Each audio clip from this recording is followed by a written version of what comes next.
Simply to him say, God is in it, God is in it, God is in it. God does not come and manifest himself unless through works of human beings. That's how God manifests himself.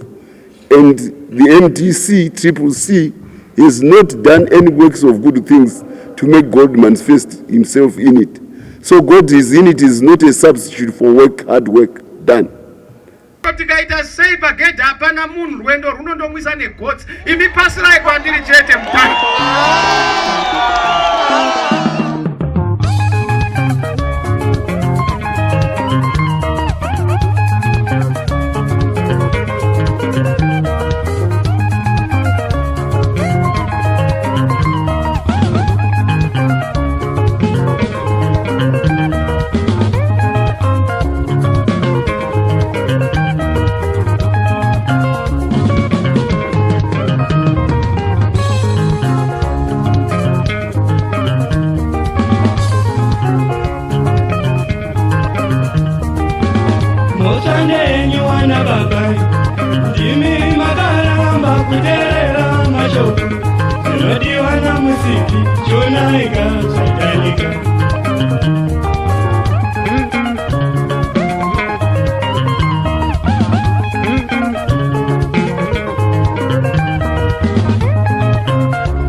Just in a few days, Zimbabweans go to polls. They'll cast their vote to determine the future of this country. Now, on the ballot is going to be a president, is going to be a House of Assembly representative, and it's going to be a councillor. It's called the general election. Every post that is up for election in this poll, the vote will be cast on the 23rd of August, this Wednesday.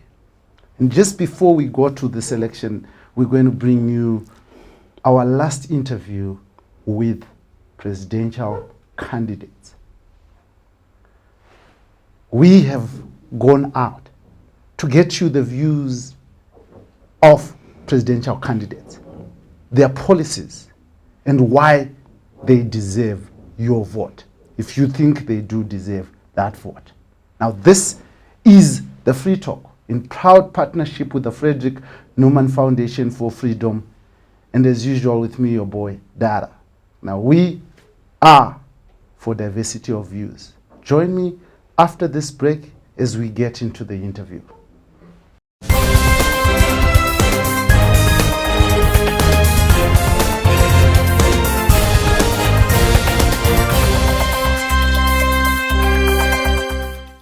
Welcome back to this, the Free Talk in proud partnership with the Frederick Newman Foundation for Freedom. Here on Heart and Soul TV and radio with me, your host as usual, Dara B. Mhlanga. And we are going to be discussing in conversation with Dr. Gwinyai Mzorewa, the president of UANC.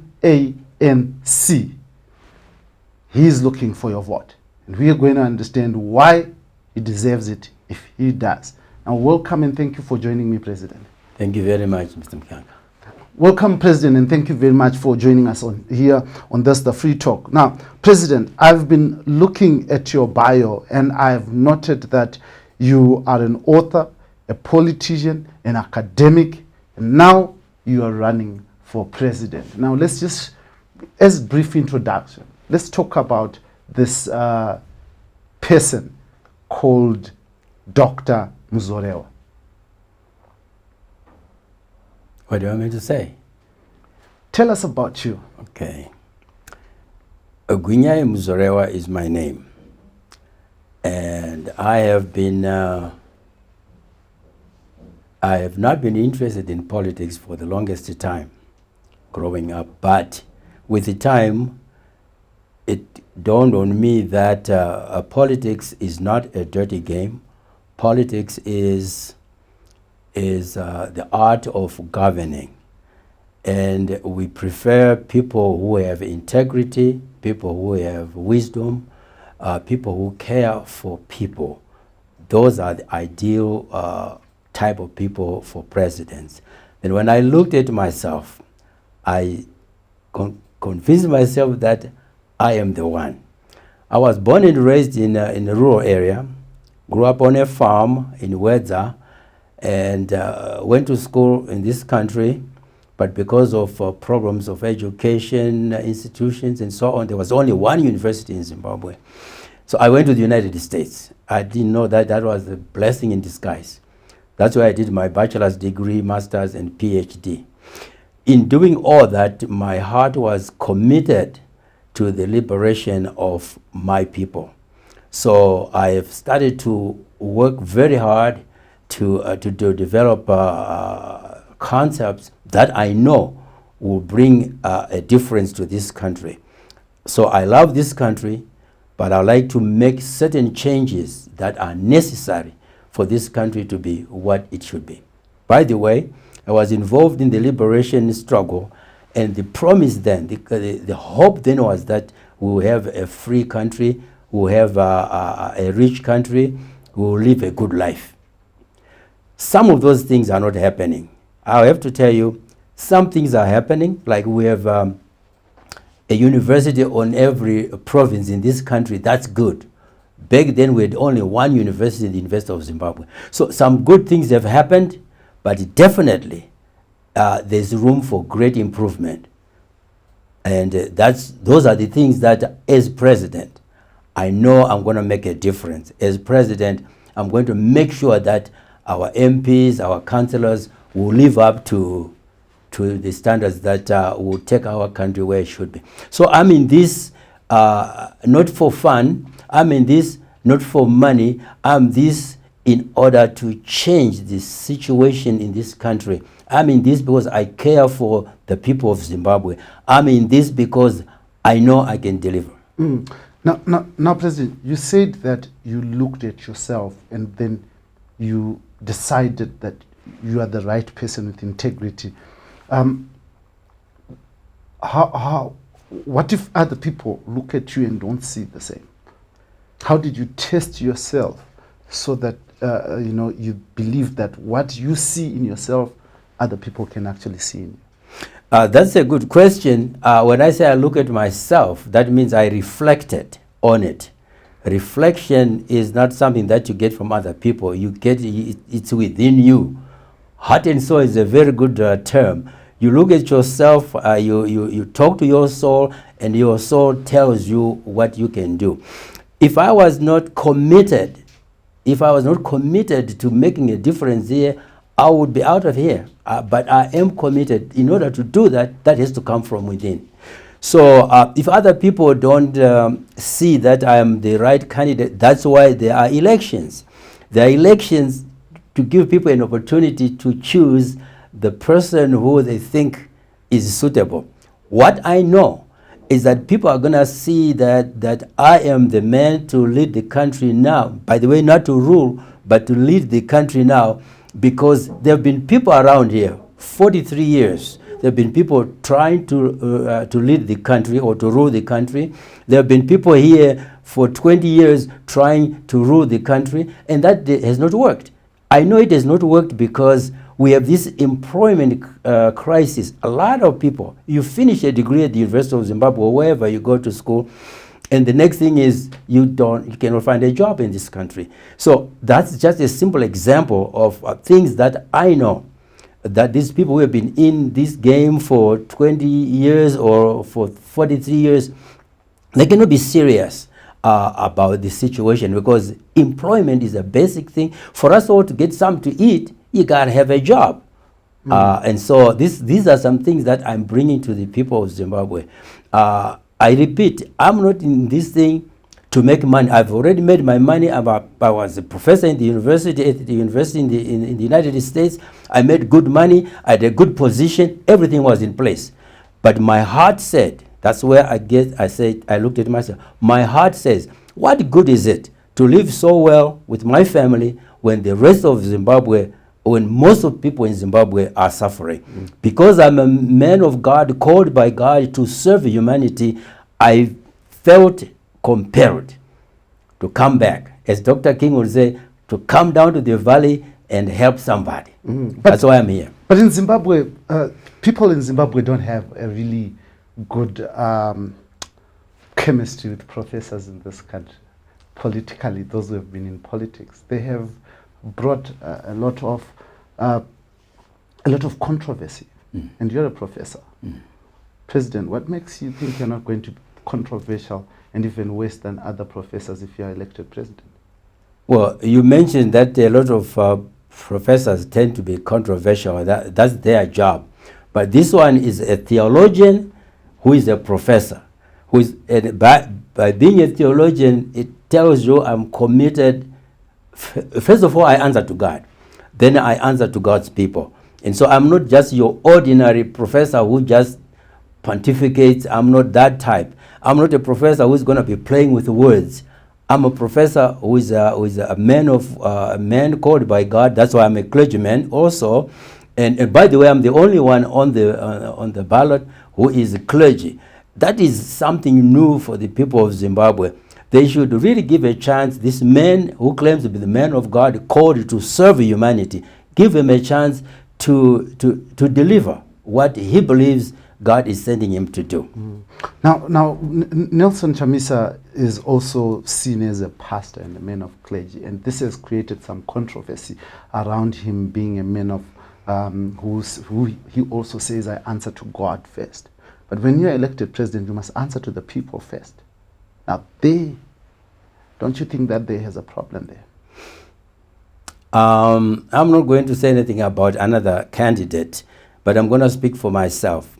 When I said I'm called by God, I'm not called by God to do what I want. I'm called by God to do what is good for the people, because God has people's interests at heart. That's why he called somebody whom he believes that will be obedient, will be a servant leader, and I'm one of those. I want to do what I believe God is telling me to do. But of course, in saying this, I'm not just going to live my religion as a leader. I'm going to follow the national constitution, and I'm going to be someone who listens to the people. I've heard these listening presidents. It's now a joke. But I'm different. Let me just say this, Mr. Mukyanga. When you have a clergyman who is a politician, you should expect a different mix there. You should expect a different mix because first and foremost, I care for the people, and then secondly, I got my training. And so when you put those two together and you are sincere about delivering, it's possible. It's possible. I want us to look at your name, Mzorewa. Are you related to the Mzorewa? At this time, I am the Mzorewa. Yeah, that Bishop Mzorewa was my brother. He's late. He was my brother, bless his soul. And so, yeah, there's obvious relationship there. But one thing is that I'm a theologian. He was a bishop. A bishop follows what the church says, what the tradition of the church is. A theologian is more critical, is kind of different, because we ask questions, tough questions, like I expect from you today. So as you ask for tough questions, Mzorewa name is known in this country for being a sellout. Do you think that tag will affect you in this election? To start with, I'm not here to defend Bishop Mzorewa, but I really have an issue with the word sell out, because Mzorewa is the one who delivered, who demanded that all the nationalists who were in jail in the 70s be released before he could talk to Smith. If that's being a sellout, so be it. Mzorewa is the one, I mean, I'm referring to the PS Commission here. Mzorewa is the one who really demanded one man, one vote in this country. If that is being a sellout to demand one man, one vote, so be it. But and then Mzorewa is one who, when he was prime minister here, he agreed to go to the Lancaster House conference in order to renegotiate. He could have said, hey, I'm already a prime minister here, I got it made. Those who have issues, you can go to London and talk to the British. No, he was willing to take his cabinet to London and negotiate with the freedom fighters. He was fighting from within, by the way, and some were fighting from without. And Mzorewa is the uniter. United African National Council believes in unity. So he was a uniter. He wanted to bring all people, those who were outside the country and those who were inside, together. That's why they went to Lancaster House for the conference that they had there. People who call Mzorewa a sellout are the likes of Robert Mugabe. Robert Mugabe did not want anyone else to be in charge of this country. He was the only one. That's why when he came back, he did not even want to work with Joshua Nkomo, but they were all in the struggle together. That is the kind of a person, blessed be his soul. I'm not going to say any more about the late Mugabe, but he is the one who produced, who introduced this propaganda to say anyone who talks to white people is a sellout. Because, you know, a sellout is a person who really does not represent the interests of the people. That's what I call a sellout. A sellout is a person who does his own thing for personal gain. In my view, Mzorewa was not a sellout. In my view, the term sellout was introduced by Robert Mugabe in order to discredit Mzorewa for what he had done. If there was one person that President Mugabe did not really like because he was afraid of his support with the people, is Bishop Mzorewa. Let's not. Can we move away from Robert Mugabe because they are both late? Right now, Zimbabwe would do well working with other countries, whether the East or the West. Now, doing that doesn't mean that they are being sellouts. You do some things that are practical. For example, we know that the Chinese worked with us. They gave us arms. The Russians gave us arms when we were fighting. I'm surprised that up to now we are told that because they did that, we should always let them do whatever they want in Zimbabwe. Take all the minerals from Zimbabwe. Just because they gave us arms when we were fighting racism in Zimbabwe. You know what? Selling out is a bad word. And like I said, the country should not think in terms of who is working with who. In my opinion, right now, anyone who is going to talk to Westerners is called a sellout or a puppet. Anyone who's going to talk to the Chinese or the Russians is not a sellout, is something else. So I move away from all that and say, I am, first and foremost, I'm a patriot. I am committed to this country. That's why I came back. I worked in the States for over 40 years. I refuse to be a citizen there. I want to be a citizen here. I am a citizen here because this is my country. And so if you think that my commitment is not good enough, wait till the 23rd of August comes.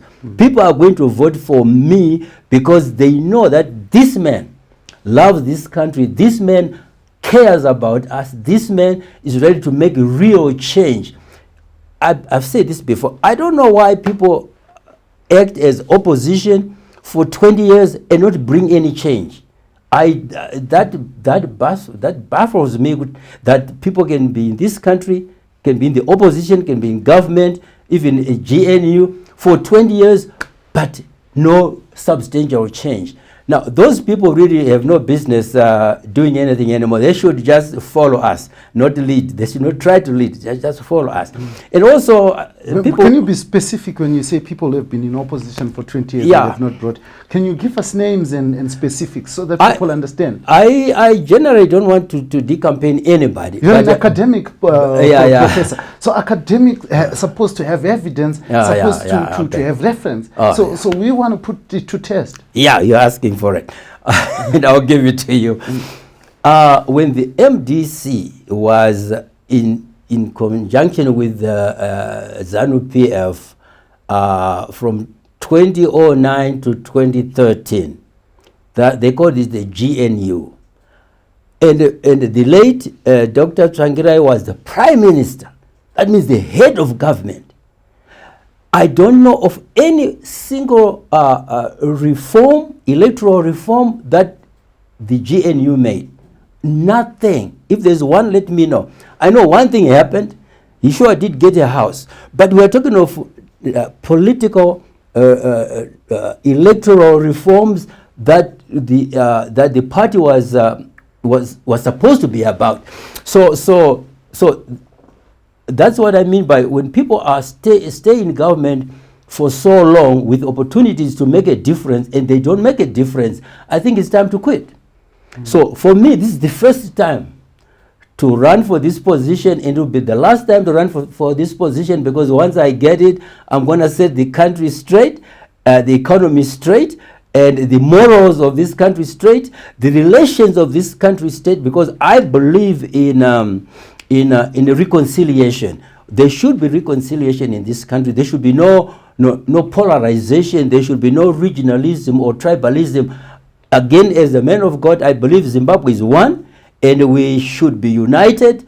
To be united doesn't mean that there's no diversity. Diversity is always good. It's like the human body. You got eyes, you got fingers, you got legs, you got everything, but it's called a body.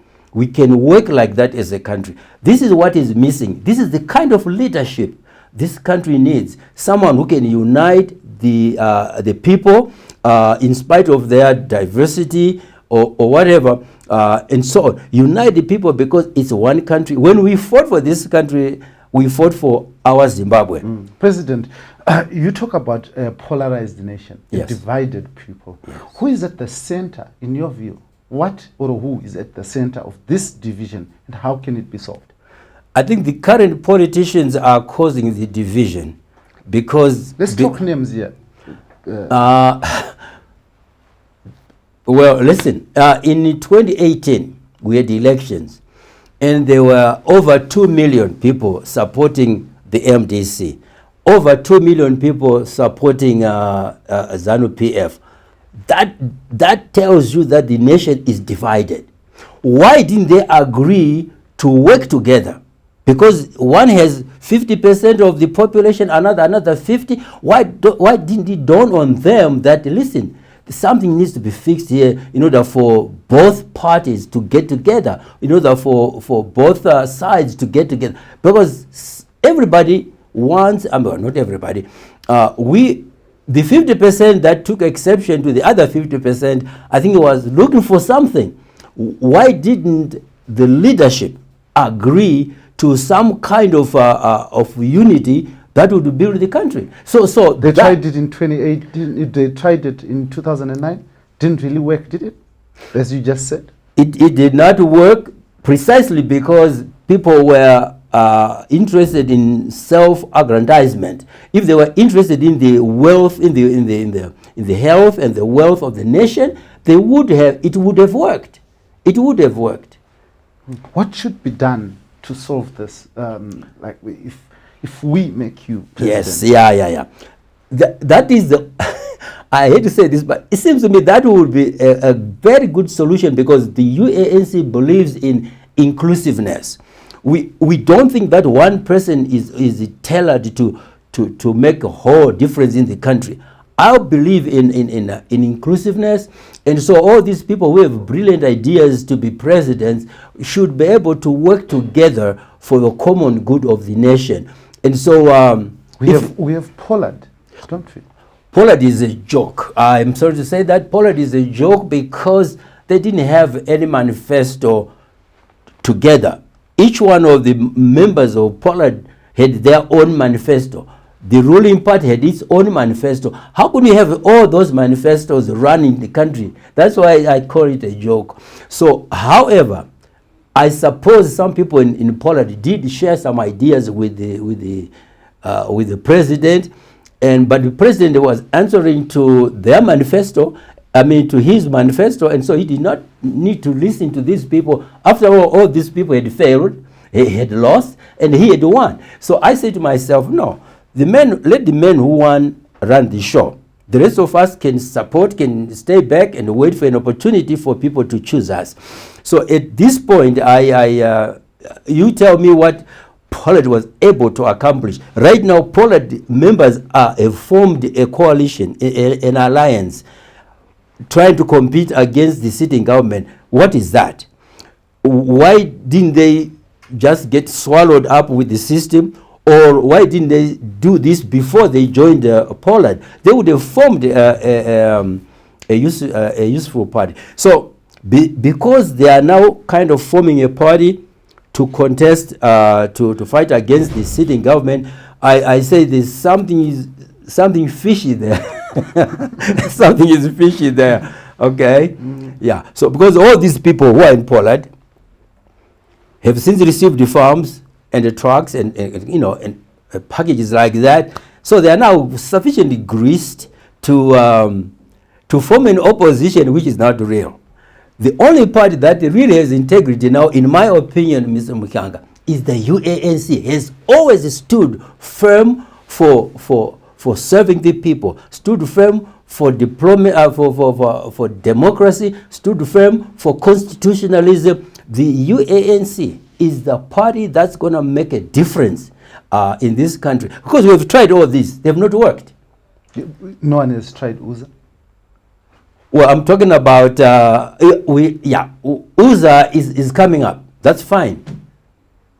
I'm not here to talk about UZA or to promote UZA, but I'm here to say that... You're competing with them, so I'm putting them in your face, President. Yeah. See, like I told you, I said earlier that I believe in inclusiveness. If there's good leadership in UZA, if we have certain things in common, sure there will be good partners to work with. I'm not in this for power, but for peace and for prosperity. There is the CCC. I'm in here for peace and prosperity. The CC has been running around in another phase. Now it has changed jackets. Just like what happened in 2017, it was a change of jackets. Some people say it was a change of driver in the same bus. So they've been around for 20 years. Because the people who led the CC, who led the MDC are the same ones who are in CCC. So in my opinion, I'm going to say they're all the same. But ZANU-PF has changed also, hasn't it? Has not changed.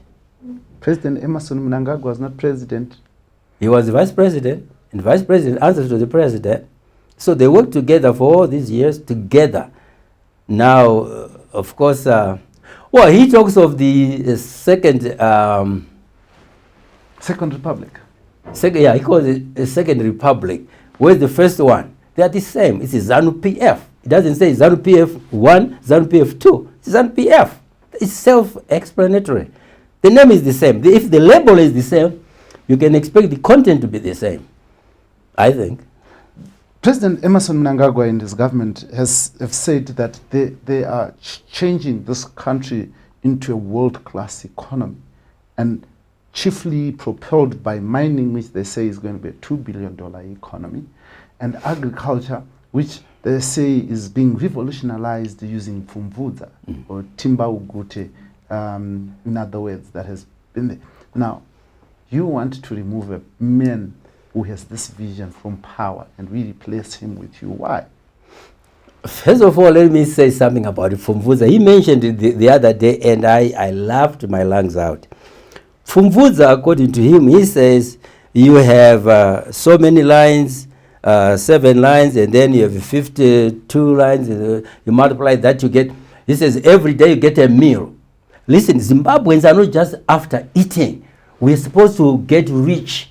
So to talk of Fumvuza is really to say, you all stay where you are, just get enough to eat for each day for 52 days, for 52 weeks. I think that's a joke, because I want a farm. By the way, I don't have a farm, but I want a farm in order to produce enough to eat and for the country to export. That's what the normal economy is. Okay, so when you talk of Fumvuza as an improvement, oh my goodness, he has a big farm, by the way. He has a huge farm. It's not for him just to eat. It's for him to export. We should expect the Zimbabweans to grow enough for our local consumption and enough to export. That's a normal economy, especially in this country where we have where we should have good rains, good soil, good weather, and so on, good climate. This country should be producing. I don't have to say this, but sometime back, Zimbabwe was known as the breadbasket of Southern Africa. Now we're talking of just grow enough for 52 weeks and that's enough. Then you go another. Now, that's not a good thing. We are supposed to develop and be better. Now, there are some good things that His Excellency President Emerson Mnangagwa has done. There are some excellent things. For example, there's this highway supposedly from Beitbridge to Chirundu. I also have to say there's this highway from Mutare to Harare. This road has taken 43 years and still has not been completed. Now, that's why I say that some of their progress is very, very funny, very unfortunate. It's not real. Because if you drive from here to, on your way to Mutare, after Melford, the dualization ends right there. Then you go on a single road. Why don't they fix this road? Why don't they fix the... Now they are working on the Beitbridge Masvingo Harare road. It has taken again quite some time. He's known for making those big roads. Give him the credit. Me, I'm the kind of leadership that recognizes the good that anybody has done. But I have to say this to you. You go to the suburb, you go to the locations, you cannot drive your car at 5 miles an hour and not hurt it because there are so many potholes. You can say, that's for the councils. Now, the council answers to the government. So the government of Zimbabwe is ultimately responsible for the potholes. Don't blame that on the councils. No, I blame that on the government because the government is responsible for the country. So there are some good things about this highway, that highway, but let's go to where we live. Let's come to where we live. You know, when I drive from Borodero to town, there's only 2 lanes, one to town, one away from the city. Now, these roads were made in the 40s for how many cars were there? Now there are so many cars from the Brook, from Domboshawa. So you have a road that is no longer suitable. Now, why doesn't the leadership see these obvious things? So when my administration is in charge, one thing we are going to do is to just develop Zimbabwe to be a normal country where things are normal. In Zimbabwe, it's unusual for you to have lights, to have ZESA 24 hours and 7 days a week. It's unusual. So right now I'm surprised because we have had ZESA for 2 weeks in a row without shedding. I'm surprised now. We say, what is this? Something new is coming. But otherwise, we are now used to things that are not normal. You know, we are used to that now. You go here's a good example. I went to the nomination court to pay the fees. By the way, they charged $20,000 just to be a candidate. $20,000. So I went there with the equivalent in my local currency, the RTGS, which was about $140 million RTGS. I went with that. Do you know they refused it? The people at the nomination court refused. They say, our machines cannot process this much. I said, that's what you asked for. They said, you should have paid maybe a week before so that it comes in batches. I said, no, nomination court is today, June 21st. That's when I make my payment. That's where I make my application. You know, either someone is playing games, or people don't seem to think in advance that if we charge 20,000 US dollars, we will be able to process it in our machines. They don't think like that. Anyway, man, I can mention certain things that I know that you don't have to, you don't need rocket science to solve those. But it happens. That means that somewhere someone is not giving the correct leadership. Someone is not leading the country the way it should go. So that's why, of course, the president, obviously the president, is not leading the country the way it should go. Maybe he's leading the country the way he wants it to go, but that is not working. That is not working. Because when we have over 60 to 70% unemployment, even though they are building highways, the highways we know that are mechanized. For the most part, you use big machinery to do those things. You only employ maybe 20 people. But we should have other ways, like factories, which employ so many people, because employment is basic. We need that in this country. We have a professor of economy running this country's finances, Professor Mzorewa. Do you think he does good for professors? It's a funny, I just have to make a comment on the Minister for Finance. He was supposed to be a technocrat, but now he is a politician. He's running for an MP office. In Kasukuwere Park. In Kasukuwere Park. He's supposed to be a technocrat hired to manage the finances of this country. Now he's using, I have to say, he's using those resources to promote himself, so he wins an MP position. Why would a minister want to do that when he has this job in front of him? That you begin to wonder what happens to people when they join ZANU-PF. You wonder. Has he done a good job so far? No. There's one thing that I have to say about him as a minister. For him to do a budget for this country in RTGSs is funny. It puzzles me. I want to say is not wise, because he knows that the RTGS is going to change all the time. Why didn't he do that in US dollars, which is a little bit more stable? Why didn't he do like that? You want is a professor. He knows very well that to peg a price in the US in RTGS projected the next year is not realistic. It doesn't make any sense. So then you wonder, where is the professor? Or is just now a politician? So this is why earlier on I asked you, as you're a professor, you know, and we've had professors doing things that puzzle the ordinary man. Aren't you going to puzzle us as well? I'm going to puzzle you when you say, why didn't we do this for the last 43 years? Why didn't we make Zimbabwe great? What did we fight for? We fought for our freedom. Are we free? We fought for prosperity. Are we prosperous? What's going on? Then you know that there must be a question of leadership. So some people are going to say, you are going to say, Mr. Mukanga, Mzorewa, where have you been? In the United States. Where have you been? We needed this kind of leadership. Where have you been? And I'll give you an honest answer. I'm not power hungry. I just want things to be done properly. That's it. Now, a lot of issues have been raising around the issue of a fair playing field. Have you been given a fair playing field? I can say that the situation we have in Zimbabwe is it kind of sad, in the sense that ZEC is supposed to be an independent institution that specializes in what they are supposed to do. But so many things that ZEC has done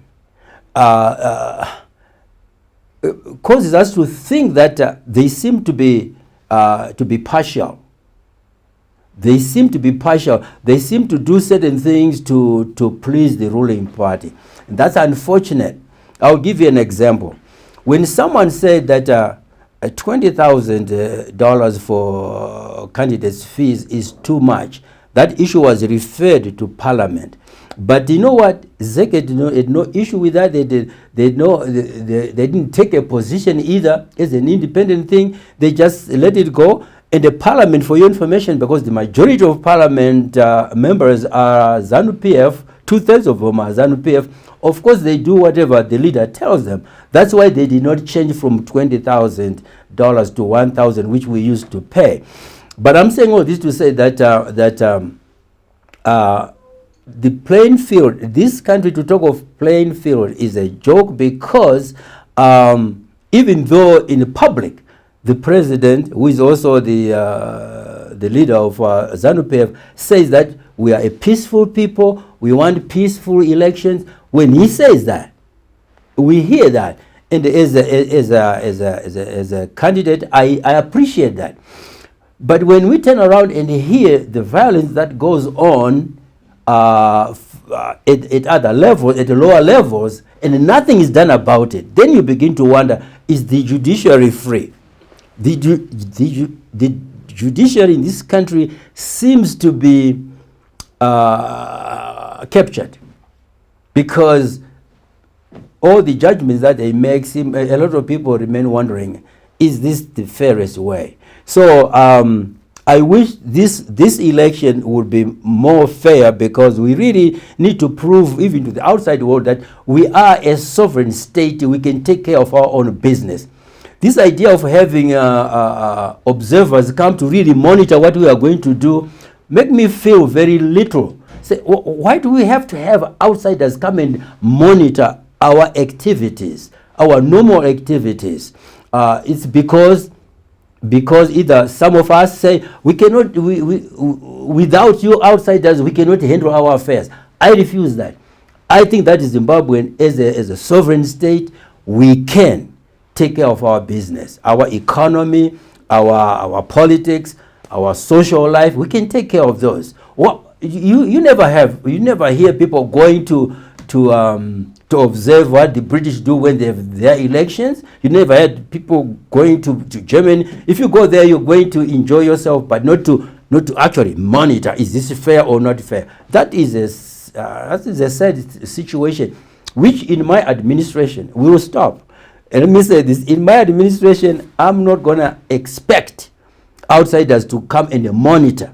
They can come and observe, but to monitor and to make a recommendation to the head of state that you should do 1, 2, 3, that's not good. That's not good. See, in my, apart from my theological training, I also did liberation theology as a course. That was actually one of my majors in my PhD studies. Anytime you are told by outsiders how to do things for yourself, you know that there is a judgment that you are not capable, you are not competent. So one has to have that stature that says, I can take care of my business. And of course, do it well. Do it well. So is it justified right now that we are being told by outsiders, given that you say our government is failing? Being monitored by people from outside is a statement that says we are failing to take care of our business. Or either that, or some of our people are going out there and say, without you, we cannot get any justice here. That is also very unfortunate. There's this new law about the patriotic thing. Yeah, I was gonna say that the patriotic thing. That my position on that is that it is a good thing if it means that it is wrong for a Zimbabwean citizen to go outside there and speak ill of your country. If you have grievances in Zimbabwe, express them here in this country so that we solve them here. And you end up like Jacob Ngaruvume. What happened to him? Oh yeah, well, I'm sorry to say, but I'm going to have a meeting tonight. I almost declined because the way he interacts with others in a panel is not my way of interacting. Not Jacob Mafume, but Jacob Ngaruvume, who, when he spoke out against corruption and he called for a demonstration in Zimbabwe against corruption, he was convicted, and right now he is in Chikurubi. Oh, you refer to that gentleman. That's people who are in jail now, most of them don't belong there, I can tell you that. For example, it's a sad thing that we have a person like, who's the other guy who's in... Job Sikala? Yeah, Sikala.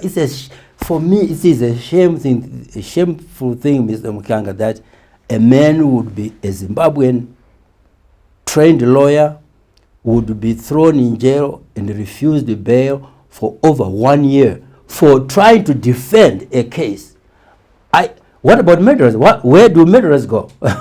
So that's a very unfortunate thing that that has happened. The gentleman that you mentioned, that he organized demonstrations and so on, and was thrown in jail and so forth. Although those are instances of injustice, I can tell you that. These are incidences of injustice. So people must be tried and then found guilty. Maybe they serve a sentence. But if people are not tried, or if people are denied bail and so forth, those are already elements of injustice. So there then comes your view of the Patriotic Act, that people should speak in Zimbabwe, right? Yeah. But when they speak in Zimbabwe, they end up in jail. So where's the freedom that the Liberation War fighters who were just celebrating a few days ago? Yeah. Where's that freedom? The question that you're asking is exactly part of the reason why I'm in this race. We want to make this Zimbabwe a normal country where justice is exercised. I also believe, by the way, that the government should observe these three branches: the executive, legislature, and the judiciary.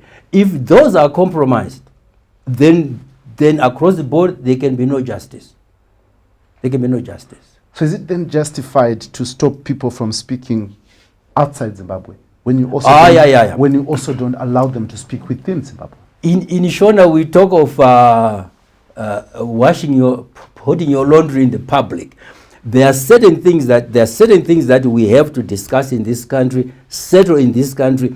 If it means that someone is thrown in jail for their position or for demonstration. Remember, there are some people who were shot dead in 2018 for demonstrating. That again is wrong. When people are demonstrating, it's in the Constitution. Yeah, you can demonstrate. You can make your point. So when you have a government that doesn't allow you to demonstrate, that's one more reason you need to change.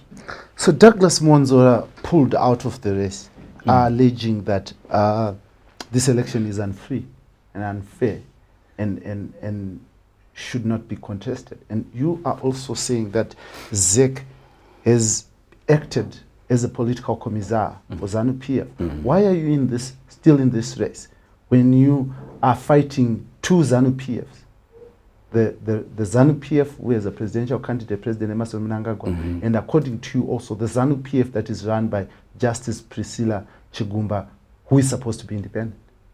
Yeah, I'm in this race because I believe that this is God's time to bring change to this country. And God works with people and through people. I've said I'm one of those people who believe that this is the time to make the change. But it all depends on whether people will vote for me or not. If people want the real change, they should vote for Mzorewa, because I am committed to real change. I am not in this for power or for material gain, because I got all those. But I am concerned about the welfare of the people. That's why I'm in this race.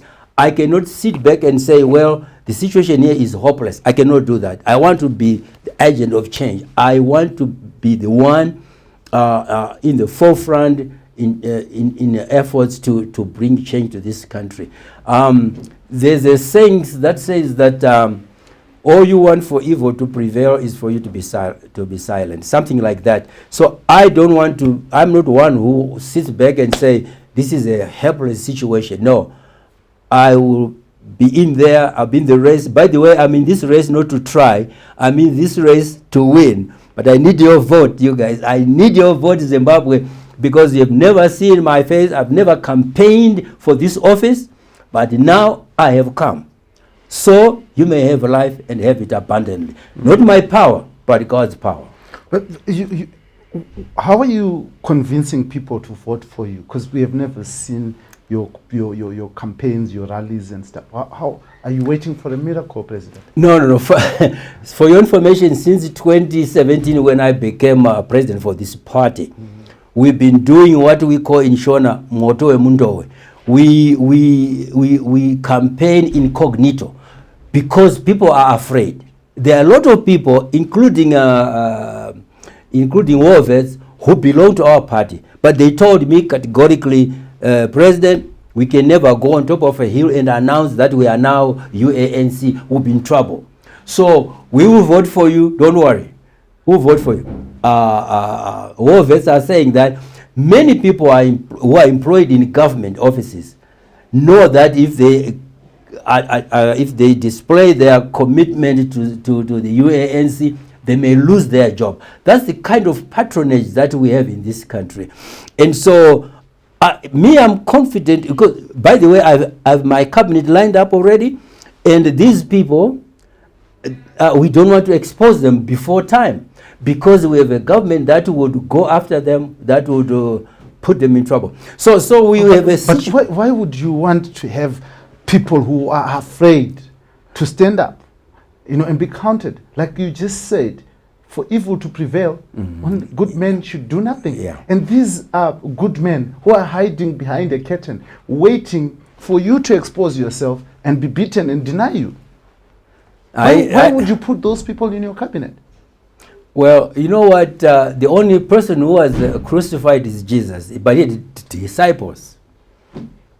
He had disciples. Some of them were chickens, like Peter was a chicken. He was asked, "Are you not one of them?" He said, "No, I'm not." So you're chickens waiting to be in your cabinet. No. I have some people who have jobs to protect. By the way, like I said, these people are in government position. These people are selfish, aren't they?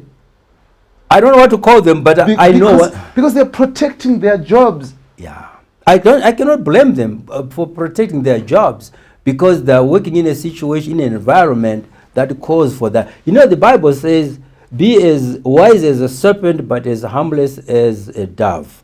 These people don't want to display folly by defying the employer, because right now the government is their employer. When we get in power, they have new government that tells them you can belong to any party, it's okay. But that's not happening now, which is one of the things that, very well, Mr. Mukanga, that a lot of people in Zimbabwe live in fear. That is also very, very unfortunate. They live in fear in their own country. Where do you go? You are not a refugee in Zimbabwe. You are, this is your country. Indeed. Where is the fear coming from? It's coming from the leadership that is there.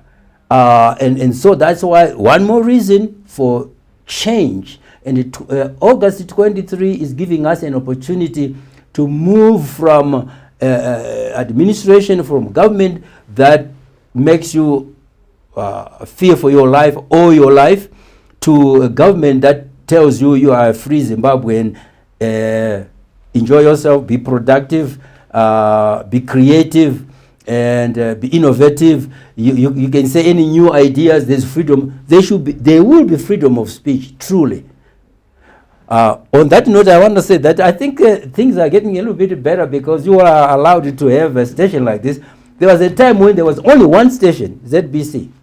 One station. Now, this is an improvement, in my opinion. I don't know your background, but to have this, we have another one all over. I've been interviewing like this at 3 or 4 places.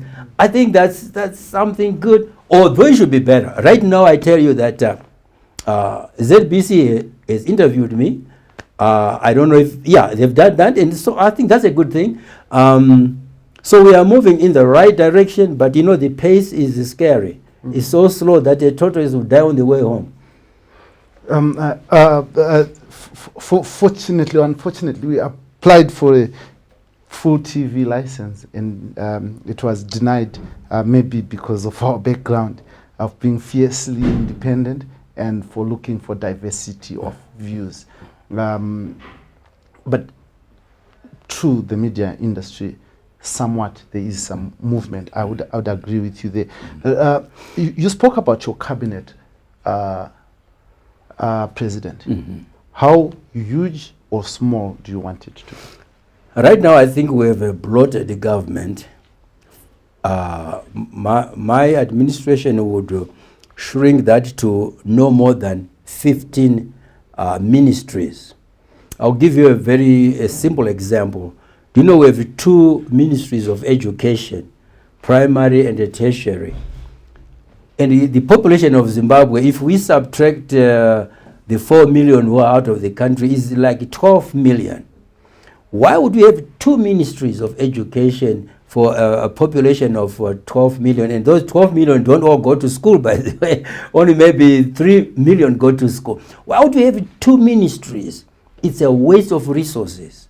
So I would reduce, for example, the Ministry of Education to 1 ministry.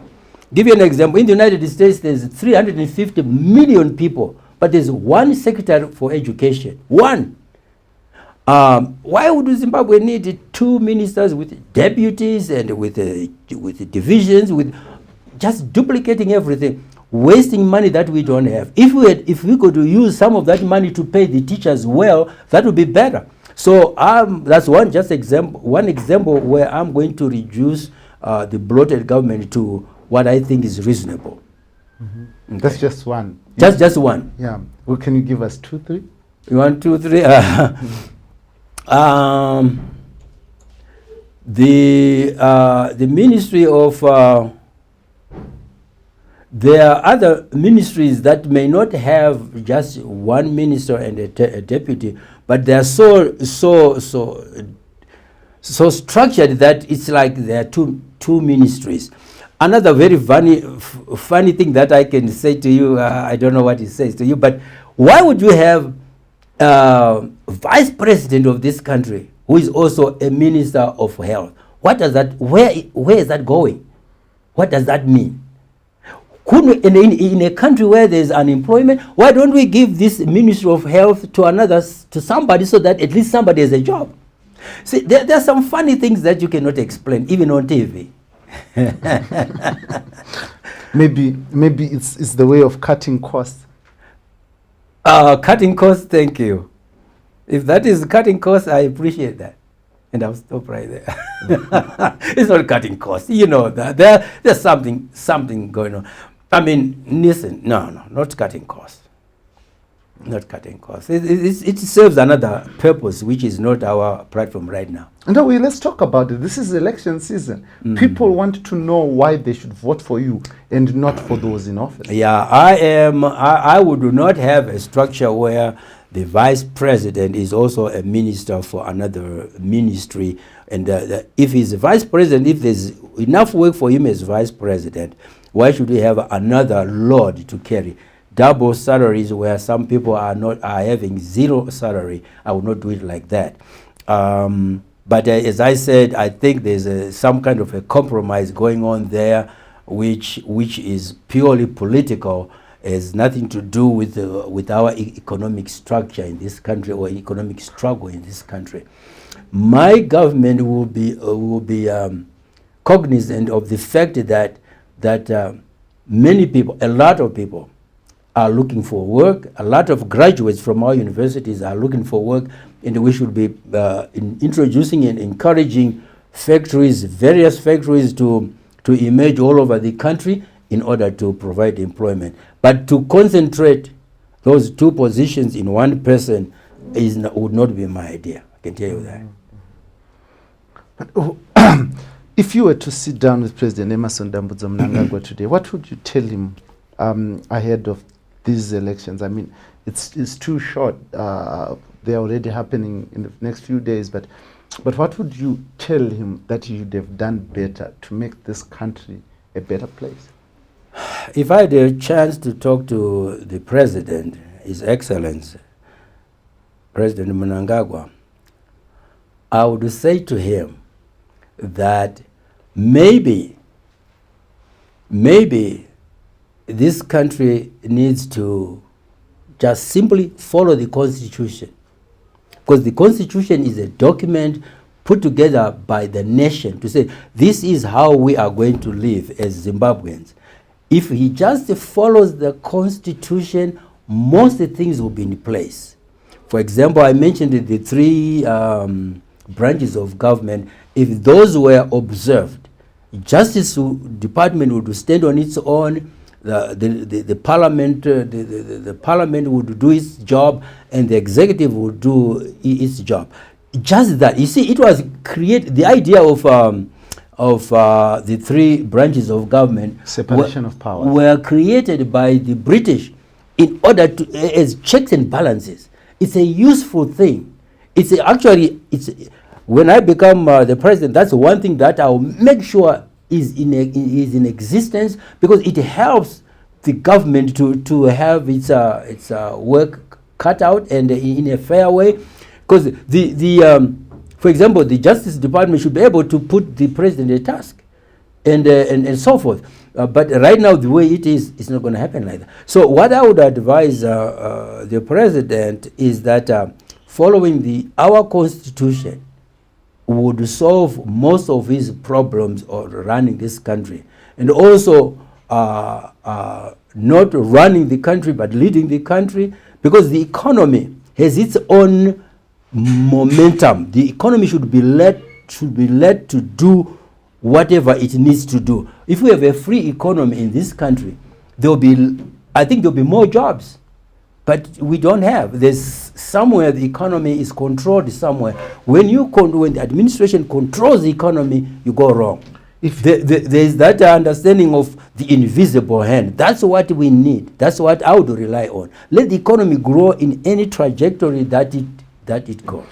If you are employed by the people of Zimbabwe as their president, would you fire people in government? Would you change people who are leading institutions like the Zimbabwe Anti-Corruption Commission, like the ZEC, that you have given a vote of no confidence? I would not fire people who are already in position, but because I believe in the rule of law, those who are in these key positions, when the law takes its place, when those who are in these key positions and are found to be acting in a corrupt way, the law will take care of that. They'll be fired by the law of the land, because I don't want anyone to lose a job. At the same time, I want everybody to do their job. So, by the way, you mentioned the Anti-Corruption Commission. For me, I say that is one of the jokes of the century, because what I believe is that every Zimbabwean should have access to some kind of a way of, if they are treated in a way that is apparently corrupt, they should be able to call that hotline and say this needs to be looked into. We are going to have that, where everyone is a member of the Anti-Corruption Commission. Every citizen is. And what that does is it informs everybody that when you walk into a government office, that the staff there have an obligation to serve you, not to say, well, we don't have any forms right now, but if you do something, I can find a form for you. Now, that's not right. Do you know right now that that's too much of it? I don't want to go into it, but there's too much corruption everywhere. Someone will say it's because people are poor, people are needy, but it's also because there's no rule of law. If there's a rule of law in a country, everybody will try to do their job the way they should operate, and everybody is happy. So to have a commission of an anti-corruption that's a joke. Because what I know is that those people tried to bring up some cases, and they were victimized for that. So that's why I say it's a joke. It did not work. It will not work. That's one commission that I would delete from my list of commissions. As for ZEC, I think we might have to have another way of appointing those people. They should maybe be appointed by the people. They should be elected by the people, not to have people who belong to the same party, or not even the same party, but people who are really told what to do. No, that's not ZEC. They should owe their allegiance to the people. To the people, yes. And it's not happening. President, I want to thank you very much for joining me here on this, the Free Talk, and for sharing amazing insights, novel ideas. I mean, I've interviewed a lot of people and a lot of candidates, and your ideas were unique and novel. Maybe because of your professorship. Thank you very much for coming through, President. But I want to give you an opportunity, President Mzorewa, to look in the people of Zimbabwe in the eye and send a message, not from a question from me, but from your heart to them in closing. Thank you very much. Fellow Zimbabweans, I was named Gwinyai when I was 15 years old because my parents saw how perseverant I am. I am in this race, not for my benefit, but for the benefit of this nation.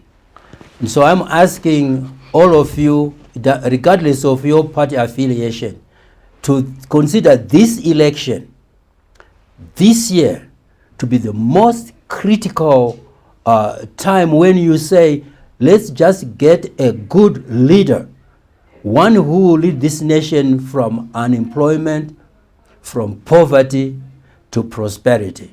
I commit myself to you, to serving you, because I respect that every human being should have a right to live a normal life, a comfortable life. I am working, I'm glad to work for you, not for myself or for my family, but for you, my fellow citizens. And so please look for that man on the ballot who is wearing a collar. That's me, and that's be only me. There's a mystery that has just been revealed. On that list of candidates, I'm the only one, I'm number 8, born on the 8th month of the year. The message is, this is the year for Mzorewa to turn around the economy of this country. And you have the power in your hands to make that happen. Thank you. Amazing. Thank you very much for joining us here on this, the Free Talk, in partnership with the Frederick Newman Foundation for Freedom. And we value a diversity of views. We value that all the people should be heard. And Zimbabwe can only be built by its citizens if they are allowed to share their ideas freely and without fear of victimization. Yes. And this country can be great with amazing people and amazing minds that we have in this country, and the passion and love. For 40 years, President Mzorewa was in the United States. He could have qualified for a green card. He chose to come home. He is presenting himself for the position of president to run and lead this country. He says he's not in it for his own benefit, but for yours. Now I invite you, my fellow Zimbabweans, to make your citizen responsibility by going and casting your vote this Wednesday, 23 August. Vote, do your piece, make your choice, and ensure that we take this country forward. We are not here to tell you who to vote for. We can't tell you who to vote for. It is your conscience, it is your needs, and it is who appeals to you. We here at HSTV have done our bit. We here in proud partnership, the Frederick Newman Foundation, we have given you the policies, we have given you the voices. We are leaving it to you to decide. But as people vote, we urge you to do it in a peaceful environment. And we urge you to continue supporting Heart and Soul TV and radio. As this Thursday, we are going to be live. We are going to bring you the Free Talk live in studio. Not pre-recorded, but live in studio, where we will be talking to political analysts, and we'll be following the results. And we'll be talking around what happened during the election. We will give you a live election update here in the studio in partnership with the Frederick Newman Foundation. And as always, me, your boy, Dara. Thank you, President. Oh, welcome. Thank you very much. I wish you the best. Thank you for the time. Yeah.